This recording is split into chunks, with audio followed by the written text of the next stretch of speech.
Mas Caruana tinha brancas e eu tava curioso para ver como que ia ser essa partida.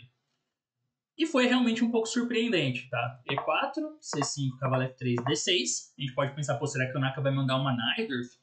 D4, CD4, cavalo D4, cavalo F6, cavalo C3. A gente pode pensar, pô, será que ele vai mandar uma clássica, uma Najdorf? Que são duas que estão bem populares ultimamente nessas ordens com D6.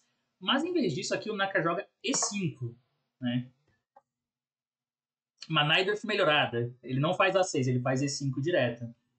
De um ponto de vista instrutivo, é interessante pra galera entender por que geralmente o preto não faz esse E5. O preto joga A6, né? A Najdorf aqui é A6 e depois o preto joga E5 contra quase qualquer lance. Contra H3, G3, Bispo E2, Bispo E3, A3, contra tudo quase dá pra jogar E5. Menos contra Bispo G5 e contra Bispo C4. Então, por que não se joga E5 direto? Porque E5 as brancas têm Bispo B5. E esse é um lance muito chato para as pretas enfrentarem. Mas como a gente pode ver, o Naka ele estava com 1h59, então ele jogou ao toque isso e ele tinha claramente preparado essa posição para a primeira rodada do Candidatos. O Caruana já pensa um pouquinho aqui, com 1h55, tá? Ele já pensou uns 5 minutos, mais ou menos. Porém, eu, para falar a verdade, não acho que essa escolha de abertura deu muito certo. Assim, a partida empatou, ok, mas eu não acho que vai ganhar popularidade, por exemplo, em C5.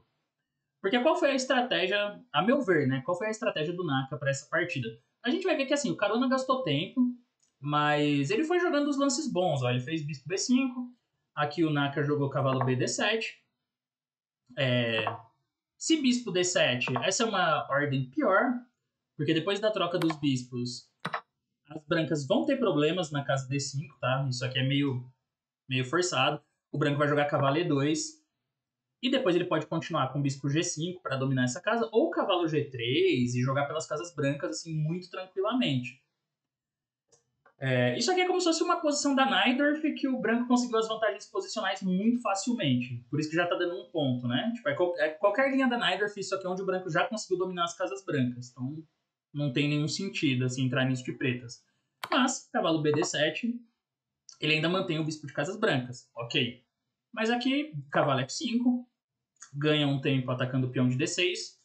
E agora o Naka, ele faz A6, que é o lance, ele tem que obrigar as brancas a tirarem esse bispo daqui logo, senão ele vai perder o peão de D6, né? E o Caruana fez bispo A4.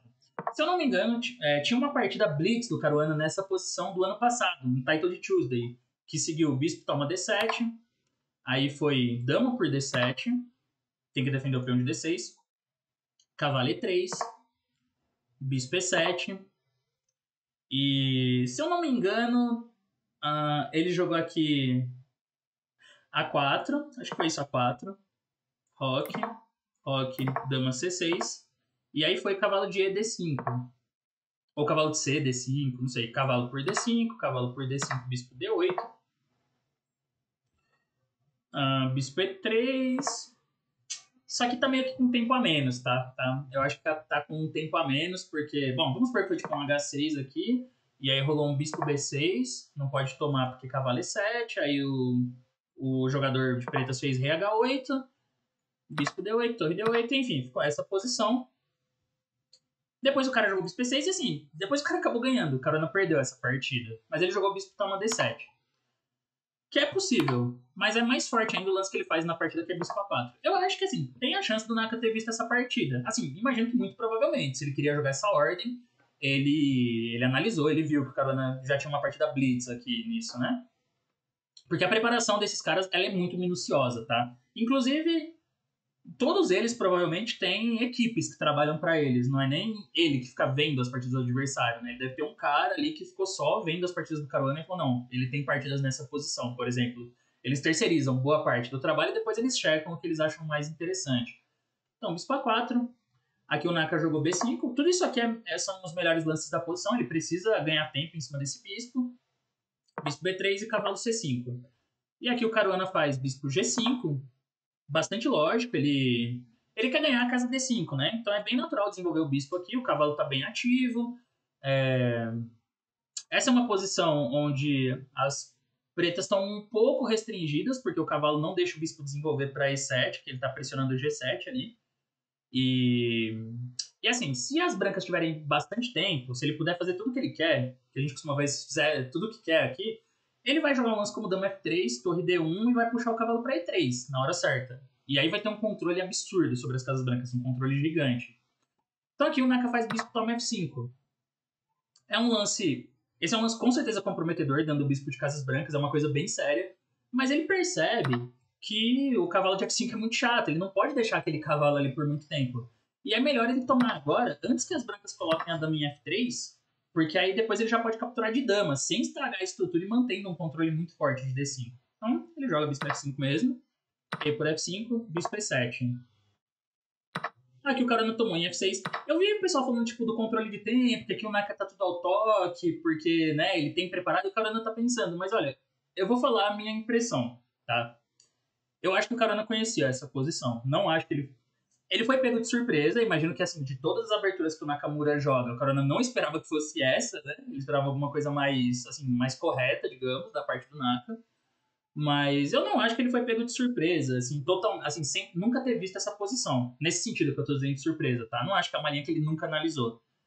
Porque todos os lances que ele fez são bons. E ele não gastou tanto tempo assim, ele gastou, tipo, 22 minutos, que é uma coisa super normal.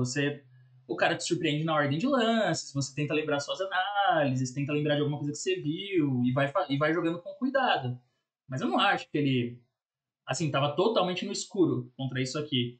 Porque nesse nível, a preparação dos caras não é brincadeira. Eles não deixam passar as coisas. Eles analisam tudo, assim, tudo mesmo. Inclusive, é o que eu falei, eles colocam caras para analisar para eles, outros jogadores para analisar. Então, ele nem precisa ter analisado só que o Caruana. Ele pode, tipo, só ter colocado algum jogador e falado, ó, analisa todas as sicilianas estranhas que tiver aí, que o pessoal tá jogando. Tudo de bizarro que tiver, H5, A5, E5 direto, vê qualquer coisa.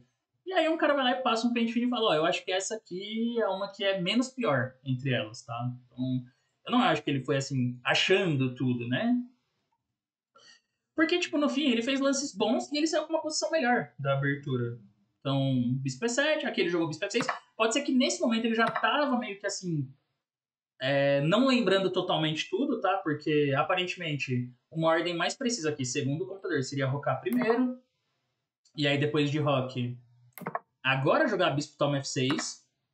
Bispo F6 e ocupar a casa D5 com cavalo. Porque se rolar a mesma coisa da partida que foi um E4, assim, as brancas têm C3, né? Ele consegue limitar o bispo de casas pretas ali. Mas, do jeito que ele jogou também não tá mal. Bispo F6, bispo F6. Jogou rock mesmo. E aqui o Nakamura faz o melhor lance da posição, que é E4. Ele precisa jogar dessa forma porque ele tem que ativar esse bispo aqui logo, né? Antes de chegar um controle muito forte nas casas brancas. Por exemplo, se ele faz rock, daria para transpor para a posição que a gente acabou de ver. Cavalo D5, E4 e C3. E essa posição ela parece muito agradável de jogar de brancas, porque o cavalo tá super firme, o bispo não joga muito. As pretas têm uma escolha difícil, né? Tipo assim, se ele tomar em B3, ele melhora a estrutura das brancas, com A por B3 e o cavalo contra o bispo fica dominado. E se ele não toma, esse bispo também é muito forte. Inclusive, ele pode ir para C2 depois. E aí já dá para guardar esse bispo para um momento melhor, inclusive para tentar algumas ideias nas casas brancas na ala do rei. Então, Naka ele acerta o E4 aqui. O Caruana jogou cavalo por E4. Então, uma pequena tática, né? Ele vai recuperar o cavalo aqui na cravada. Cavalo por E4 e torre E1. Enquanto eu assisti a partida, também me perguntei se não seria interessante dama D5 aqui. Também pensei nesse lance. Porque a ideia é que ele toca em F7, toca em E4. Não dá pra defender os dois, tá? Porque esse dama E7 tá caindo a torre. Se jogar rock, seria um desenvolvimento parecido com o da partida. Dama por E4, bispo B2, e aqui ele faz torre de AD1. E ele tem... Bom, tem uma pequena vantagem parecida com a da partida. Mas eu achava crítico contra a dama D5, cavalo G5. Ele tenta salvar o cavalo e defende F7. Mas aparentemente tem uma continuação super forte aqui que é torre de AE1. Eu cheguei a considerar isso, mas eu não tinha certeza da avaliação. Rei F8. E agora joga H4. É engraçado porque o computador ele gosta de torre E3. Deixa o cavalo ali em G5 e só dobra na coluna. Mas H4 eu acho que é mais direto. Porque o cavalo tá preso, né? Ele não tem casa e ele precisa ficar defendendo F7. Então, parece que essa posição é bem melhor para as brancas. Tem um cavalo H3 aqui. Mas assim, Rei H2 é super elegante, mas G por H3 tá bom também. E aparentemente a fraqueza do Rei Preto é bem séria, assim, ele não consegue se organizar direito. E as brancas vão só jogar torre E3 e torre de F1, digamos. Ou C3 aqui primeiro, enfim, algo assim. Uma posição interessante, então dama D5 era possível. Eu tinha dúvida se era possível ou não quando eu via a partida, né, ao vivo. Bom, jogou torre E1, e aí roque, torre por E4, bispo B2, torre B1, tudo isso aqui bem natural. Bispo F6, e agora o Carona faz dama D5.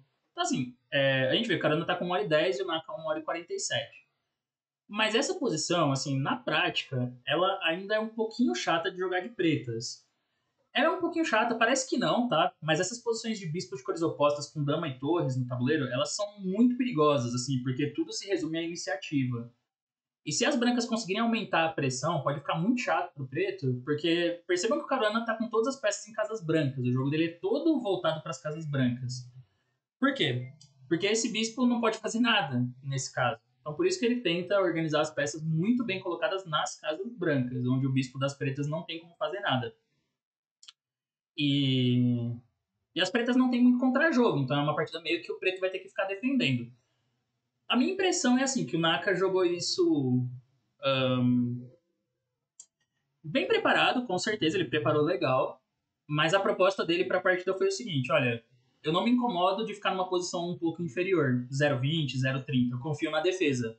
Vou jogar uma linha que eu sei que não tem chance de jogar por mais que igualdade, tipo assim, ele, do jeito que ele jogou aqui a abertura até agora, já tá claro que ele tá jogando para empatar, não que ele tá jogando para empatar, mas sim que ele tá feliz com o empate, porque do jeito que ele jogou a abertura, não tem como esperar mais que isso também, né? Ele vai ter que ficar defendendo uma posição um pouquinho inferior. E não é o tipo de posição que ele tem um contra-jogo, nem nada assim, apesar que depois ele encontrou, a gente vai ver isso. Mas ele confia na defesa dele. Ele é um jogador, a gente vai ver na partida também que ele é um cara que se defende muito bem. Então ele confia que a defesa vai ser suficiente para ele aliviar a posição. Eu acho que é interessante, é um approach interessante, porque às vezes, tipo assim, às vezes o cara joga uma teoria de siciliana, um E5 super preparado, e mesmo assim ele fica ali 0,30, 0,20 pior. Então aqui ele jogou uma abertura forçada, né, um caminho bem forçado, tirou o cara de preparação, porque o cara não estava esperando isso aqui com certeza, apesar que eu não acho também que ele entrou no escuro, mas ele com certeza não estava esperando isso. E no fim ele ficou um pouquinho pior, que é algo que poderia acontecer com outras aberturas também. Então ok, né? E ele tá confiando que ele vai conseguir igualar.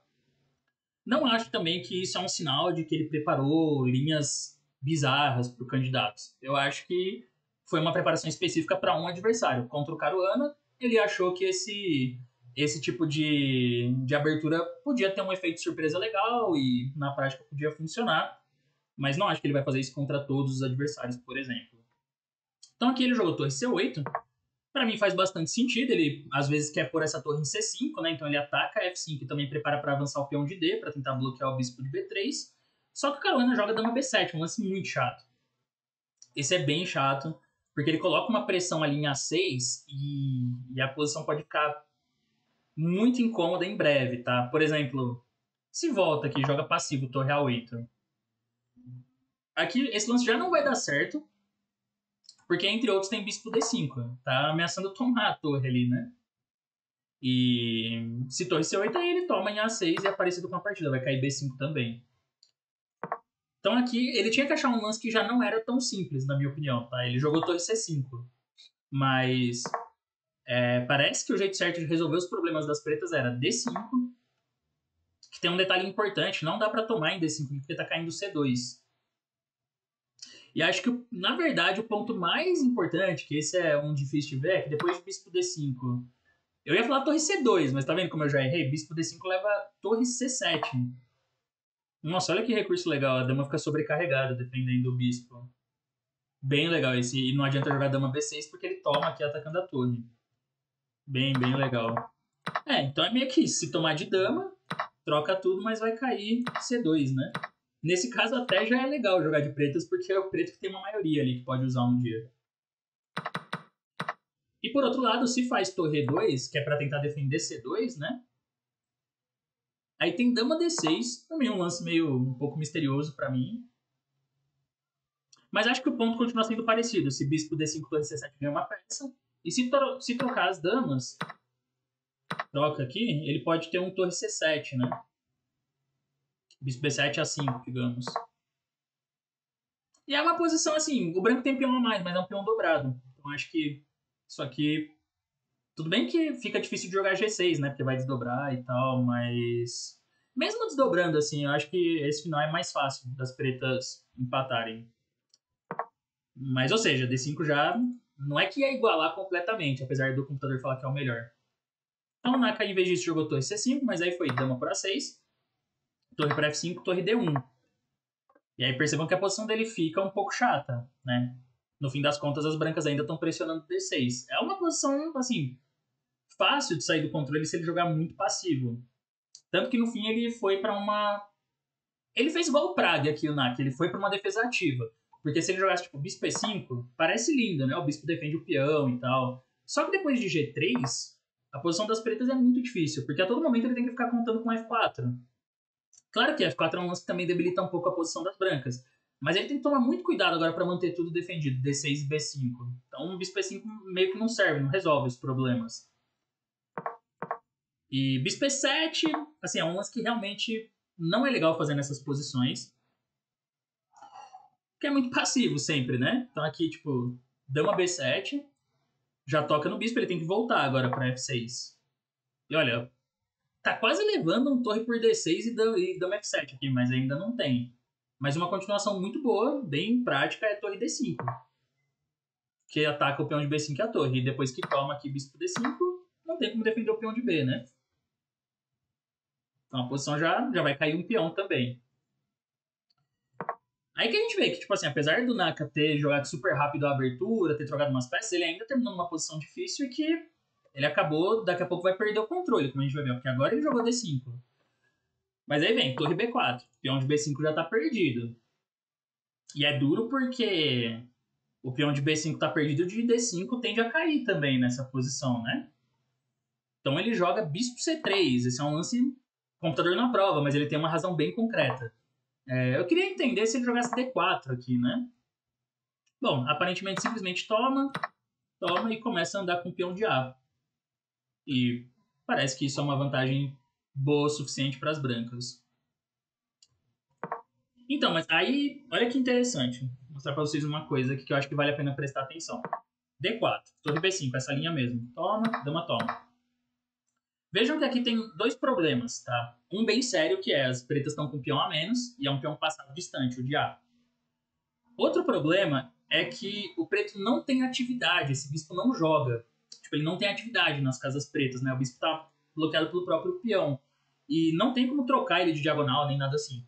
Então, eu acho que esse é um problema ainda mais sério. O preto não tem nenhum contrajogo e isso também dificulta para ter qualquer recurso na posição. Por isso que o Nakamura escolhe uma linha que não é a mais precisa de acordo com a máquina, mas na prática ela é a que funciona melhor, eu acho, para causar algum desconforto na posição das brancas. Ele joga bispo C3. E aí foi. É engraçado que essa torre tá presa, ela tá meio sem casa, né? Torre G4 aqui já é estranho. Ele joga torre por B5. E agora ele entrou nessa posição, claro, assim, se não tivesse nada nessa posição planejado, acabou, né? Porque tá caindo D5 e vai ficar com 2 a mais. Mas ele viu torre por F2, que é um recurso bonito. É um recurso animal, eu acho, inclusive. Esse tipo de fator humano é muito importante, tá? De você colocar problemas para o adversário, assim, colocar dificuldades práticas, que é o que a gente viu o Prague fazendo também. O computador na prova, mas tipo, o computador não tá lá jogando um torneio de candidatos com o tempo diminuindo e o cara com uma torre na cara do seu rei, né? Ele não sabe disso, ele não tem emoções. Então, vamos lá. Se toma a torre, isso meio que já empata na hora. Dama H4. Se o rei vem para F3 ou E2, ele vai levar ou dama H5 ou torre 8 e já parece um ataque ganhador para as pretas. Então ele tem que jogar rei G1. Bispo D4. Se joga torre por D4, dama E1 é mate, então joga rei H1. Só que aqui vem bispo E5 agora. Essa é outra parte do recurso. E aí se joga G3... Bom, dama E4 já empata. O computador até fala que bispo toma G3 tá bom, assim, que o preto tá jogando para ganhar, mas eu acho que o Naka ia de dama E4. rei G1, dama E3. Ou bispo D4, que o branco tem que dar essa torre, mas isso aqui vai empatar. A dama dá um perpétuo fácil em cima do rei, porque a dama branca não tá voltando, né? Pra defender, as peças brancas ficaram nos lugares errados. E se joga H3, dama G3, tá ameaçando mate, tem que jogar rei G1. E agora, né, ele pode empatar de várias formas. Dama E3, por exemplo, rei F1, dama F4. Ou rei H1, dama G3 de novo. Então não pode tomar a torre. Uma torre empata no ato. Carona com certeza viu isso. E aí ele encontra a melhor forma de manter a vantagem das brancas, que é torre de B por D5. Agora é obrigado a jogar dama H4 para defender a torre. E aí ele volta aqui a dama para defender. Então ele consegue coordenar tudo, né? Ele consegue coordenar bem as peças. O Nakamura joga torre F6. Se dama por C3, ele tem dama F2 e mate. Então ele tá, vocês veem que ele tá sempre tentando lutar na base de recursos táticos, né? O Carona aqui, até aqui ele faz os lances muito precisos. Ele joga G3, então como o bispo tá caindo, tem que ir com a dama lá para B4.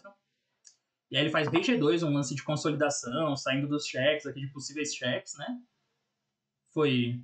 Ele ameaçou, acho que com torre B5 também, talvez. Aí bispo B2. Lance um pouco estranho bispo B2, mas eu acho que ele tava com medo de torre B5. E aqui torre F5 foi um erro. Mas, tipo assim, até aqui o Caruana ele jogou muito bem. E ele tá com 2 pontos, né? De acordo com o computador, porque ele tem 2 peões passados agora, né? Peão de C e de A. Por outro lado, aqui sim o tempo começa a ter um pouco de influência. A gente vê, né, 12 minutos pro Caruana e 33 pro Naka, então não é tão simples. E eu acho que nessas horas a tendência é você buscar uma forma de estabilizar a posição. Ele tem 2 passados ali, mas ele tem só um a mais, né? Porque na ala do rei tem um 3 contra 2. Então assim, o computador fala que o melhor lance aqui era A4.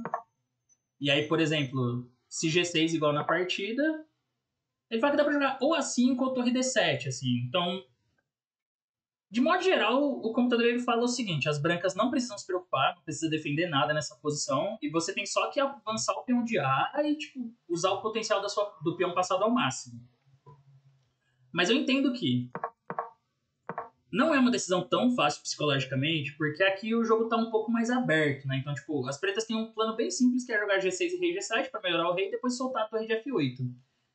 E apesar de tudo, o rei branco não tá 100% seguro. Ele tá um pouco aberto, tem umas ideias com dama B6 para ameaçar um cheque em F2, ele pode tentar voltar o bispo por aqui. Ele tem como criar algumas coisas assim para confundir as brancas. Não é tão... A vitória não é tão reta assim, né? Não é, tipo, tão simples. Então o Carona toma uma decisão que tecnicamente faz sentido, mas objetivamente a vantagem dele diminui, que é a torre F5. Ele vai trocar um par de torres. Normalmente essa é uma decisão acertada, porque trocando um par de torres você diminui as chances de contra-jogo do adversário, mas ele perde um pouco do potencial ali ativo da posição dele, né? Mas eu acho que ele julgou que isso era suficiente porque ele ainda tem 2 peões passados e ele não tá jogando contra o computador isso aqui, né? Ele tá jogando contra um ser humano, então na prática ele tem chances.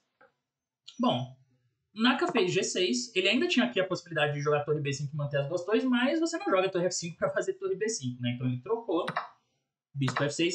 Depois disso, a vantagem dá uma caída considerável. Eu acho que isso é muito por causa do peão de A não estar tão avançado, né? Muito em razão disso.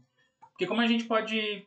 Como eu mostrei, o computador falava que aqui o certo era A4 e avançar o peão o máximo possível. Então acho que a ideia seria meio que essa, avançar o peão até onde desce. Depois, quem sabe, mandar um torre F5 ali, aí troca as torres, mas o peão já tá lá em A6, por exemplo. Então ele é muito mais forte. Do jeito que fica na partida, o peão demora para andar. Então aqui ele jogou dama F3, controlando ali um possível cheque na diagonal e ganhando tempo em cima do bispo. Ele também pode jogar com torre D7 depois, né?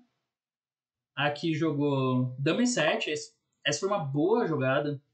Tipo, nesse ponto eu acho que o Nakamura defendeu muito bem a partir desse momento, porque parece fácil, assim, mas defender no xadrez não é fácil, é difícil. Por exemplo, se ele faz rei G7, depois de torre D7, a posição dele seria muito incômoda. Muito, muito incômoda, porque ele fica com essa pressão aqui em F7. Ele não pode mexer o bispo, ele não pode mexer a torre. E aí a posição dele fica muito restringida, muito travada. Ele tem que ficar de olho nesses dama D5, às vezes, aqui, que de repente cai F7, cai mais um peão. Então, é chato pra caramba. Agora, como ele joga dama E7, ao mesmo tempo ele defende o bispo e controla essa casa. Então ele impede as brancas de entrarem, né, na sétima fila também. Aqui o Carona aproveitou para avançar o peão, A4. Tá. E veio o rei G7. Eu achava que na prática isso aqui ainda era muito chato, tá? Apesar que eu via que o computador tá no 0,3, mas assim, com dois peões passados, com esse bispo aqui muito forte, eu achava que podia ser muito. Na prática, podia ser muito difícil das pretas defenderem e que seria bem chato também. Só que o Caruana, nesse momento, com 8 minutos aqui, ele comete um erro que faz essa vantagem cair para 0. Então ele joga A5. Mas é um momento interessante, assim. Eu chuto que ele, assim, achou que o peão ia avançar sem muitos problemas, tá? Por exemplo, vamos supor que jogue, dá um lance aqui, dama A7. Então, assim, parece que o peão, né, já não avança mais. Só que tem uma sequência muito boa aqui, começando com torre D6. E aí ele tá batendo no bispo. Se bispo E5, torre D5. Ele ganha mais um tempo e defende o peão. E depois ele pode jogar algo, digamos, no caso do bispo F6, ele tem torre B5, que ameaça a torre B7. Passando a torre para a sétima, né? E ele ameaça a torre B6 também, às vezes. Então, por exemplo, sei lá, H5, torre B6. Atacou o bispo de novo. E agora, se bispo E5, torre B7. Apesar que torre B7 nem é tão forte assim, tá? Mas pode ter, não sei, dama D5. Enfim, fica sempre essa chatice de ficar defendendo essa posição. Então acho que ele pensou só dessa forma. Mas ele não percebeu que tinha um lance muito bom para as pretas. Aqui a gente está no lance 31, né? Então ele precisava dar uma estabilizada. Ele tinha alguns lances para isso. Por exemplo, bispo D5 seria um lance bem interessante, porque ele coloca o bispo numa posição mais ativa e depois ele pode reforçar com C4. Aí ele começa a avançar o segundo peão também, né? Ou um lance que eu consideraria aqui seria algo como tipo torre D2, para pôr a torre em E2 ou F2 e controlar a sétima fila. Isso não dá uma vantagem tão grande para as brancas, mas é um lance natural. E também não diminui a vantagem. Não aumenta, mas também não diminui. Então é algo, né? Já é algo bom. E o objetivo principal aqui seria chegar no 40. Eu acho que, por exemplo, se fosse um Carlsen da vida com essa posição, o Carlsen ia dar uma acalmada, uma respirada e ele ia tranquilizar aqui, falar, não, deixa eu ver uns lances para consolidar a posição, né? Talvez ele fizesse um torre F1, talvez ele fizesse o bispo D5, um torre D2, algo assim. Ele não ia ter tanta pressa, ele ia esperar chegar no 40 para ganhar mais tempo e tentar trabalhar essa posição. Mas o Carona é um jogador muito concreto, assim, ele costuma tentar resolver de um jeito bem científico as posições, bem na base concreta. Então ele viu que assim era possível, ou ele achou que era, porque, bom, lances como dama C7, dama C5 não tem problema, né? Ele tem torre D5 ou torre D6, aquelas ideias que a gente viu. Então ele julgou que dava para jogar e se o peão chegasse em A6, o branco estaria muito bem, né? Pelo menos com chances práticas. Mas aqui o Nakamura encontrou um recurso bonito, assim, um recurso muito bom. Eu acho até que para quem não viu a partida vale a pena você pausar e tentar encontrar, porque, assim, tem alguns lances que segue o jogo, mas o que ele encontrou meio que iguala de vez, assim. Bem, bem impressionante mesmo. Bom, o lance que ele acha aqui é que, por exemplo, a gente viu que dama C7, dama A7 não davam, né? E se ele faz qualquer lance do tipo, não sei, torre C8, aqui já é possível fazer um torre D2 ou um torre F1 e vai melhorando a posição das brancas, vai melhorando aos poucos, né? Mas ele percebeu que ele tinha um recurso bonito. Torre A8. Essa ideia é bem legal. Muito boa. Lance bonito. Porque se ele joga dama por A8 agora, aí dama E2, cheque, né? Se rei G1 ou rei H1, a torre vai cair com cheque, então joga rei H3. E aqui até dá pra tomar em D1, mas ele já pode matar o jogo com dama H5, já empatando o ato. Então é bem legal, porque esse lance também só é possível porque no anterior ele pôs o rei em G7. Então deixa até eu ver uma curiosidade aqui o tempo. Quando ele joga rei G7, 5, Não sei se quando ele jogou rei G7 ele já viu que A5 não dava por causa de torre A8. Acho que não, mas aqui ele viu bem torre A8, assim. É um lance... esse lance é muito bom porque realmente não tem o que fazer, né? O branco. Por exemplo, se jogar dama D5, ele tem torre por A5 mesmo aqui. Desvia a dama e depois dama E2, aí ele pega a torre, né? Não vai ter o cheque em H5, mas ele pega a torre e fica o número de peões igual. Então o Caruana jogou torre D5. Que é interessante, porque esse é um momento que eu ainda pensei, tá, mas ele tem torre D5 e torre B5 e torre B7 seria um plano. Só que o Naka, agora ele continua defendendo muito bem, ele joga torre A7. Aqui surge um detalhe que é assim, é difícil as brancas tirarem a dama para ajudar a defender o peão, né? Porque se fizer isso, aí começa a ter os cheques em E2. Então ele jogou torre B5, que é um lance que acho que eu faria, né? Inclusive, eu até fiquei, durante a partida, eu fiquei pensando, tá, mas, pô, será que é tão fácil assim de resolver? Porque, por exemplo, torre B5, se faz H5, as brancas têm, eu achei que tinha pelo menos A6. Parecia bom A6, né? Porque tá nessa no torre B7, agora ele não pode jogar torre por A6, que aí leva a torre B7, mas ele tem esse dama D6 aqui. E aí ele vai tomar de dama, no caso de torre B7. Então também iguala. Mas ele não faz nem o H5, ele joga aqui dama D8. Outro lance fino. Basicamente não tem onde pôr a dama, né? Tipo, não tem onde pôr a dama pra defender A5. Assim, tem dama D5. Só que esse lance não vai dar certo. É inclusive muito perigoso porque leva torre D7. Olha a coordenada que ele dá aqui, né? Torre F8, torre A7, dama D8 e torre D7. De repente quem tá atacando já são as pretas. Nessas posições não é incomum que o lado que tá com o peão a mais perca, tá? As brancas daqui a pouco, porque de repente o preto que tá atacando. Então, aqui o Caruana, acho que aqui ele percebeu, assim, né, que não tinha mais chance de vitória. Ele jogou H4. Não, ele jogou torre D5, dama C7 e fez H4.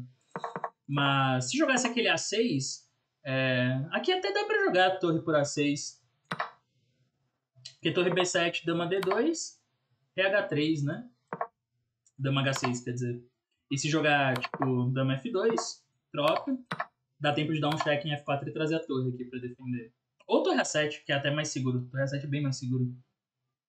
Então o Caruana jogou torre D5, dama C7, H4. Tomou em A5, toma. Aqui ele percebeu que ele ainda tinha um dama B7, né? Pegando o peão de F7. Só que assim, em comparação com como estava antes, a posição já melhorou muito para as pretas. Muito, né? Porque ele não tem mais que se preocupar com o peão passado. Então aqui foi dama D8, dama F7 e RH6. Jogou RH3, o Caruana. Eles chegaram no 40. Dama E7. Não vai trocar as damas, porque o final de bispos vai empatar com certeza. Dama C4 e dama E3. E aqui eles empataram. Eu acho que o Caruana meio que deu uma desanimada, né? Pra falar a verdade, porque já tá bem ativo isso aqui pro preto. E tem um bispo E5, assim, pra criar uma pressão em G3. Então eu imagino que ele viu mais ou menos o seguinte: dama G4, ele vai jogar bispo E5. Eu não tenho o que fazer, né? Por causa da pressão em G3. Então fica aqui: bispo C7, bispo E5, bispo C7, bispo E5, por exemplo. E já é meio que uma fortaleza. Assim, não sei dizer se um jogador como Carlsen, assim, o Carlsen com certeza ia tentar, ele não ia empatar nessa posição. Ele tentaria, não sei, por exemplo, bispo D5 e bispo F3, né, pra tampar o ataque, depois avançar o peão e algo assim. Mas realmente essa posição ela já parece bem igualada, assim, né? Tipo, bem provável assim que vai empatar esse final. Então o Caruana preferiu, acho que nem tentar aqui. Eu esperava que ele fosse tentar um pouco, tá? Pode ser também que dama G4 ele viu dama F2 e já não gostou, às vezes. Realmente, dama F1 é uma ameaça muito chata e não tem bispo C4 aqui por causa de dama por C2. Então, de repente, foi algo assim que já desanimou ele um pouco, né? Mas, assim, eu esperaria, sei lá, eu esperaria o cara empatar. Esperaria ele mostrar ali qual que é o mecanismo de empate, ainda que seja bem simples, né?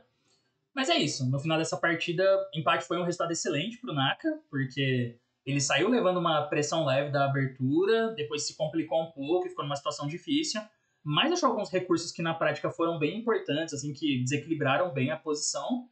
E no primeiro deslize técnico do adversário aproveitou a chance, achou o torre A8 ali e resolveu totalmente os problemas.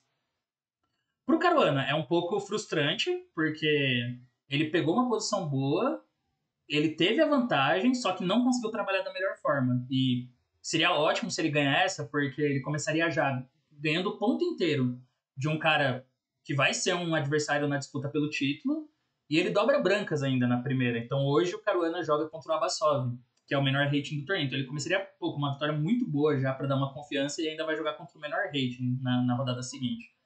Mas, enfim, ele botou bastante pressão, ele conseguiu a vantagem, acho que isso é algo também, né? Também não é que tudo são más notícias. Mas, de modo geral, esse confronto aqui o empate foi muito melhor para o Nakamura, né? Com certeza saiu muito mais satisfeito. Então é isso, pessoal. Acabaram ficando longas as análises. Eu acho até que eu vou dividir esse vídeo também em dois. Mas espero que vocês tenham gostado.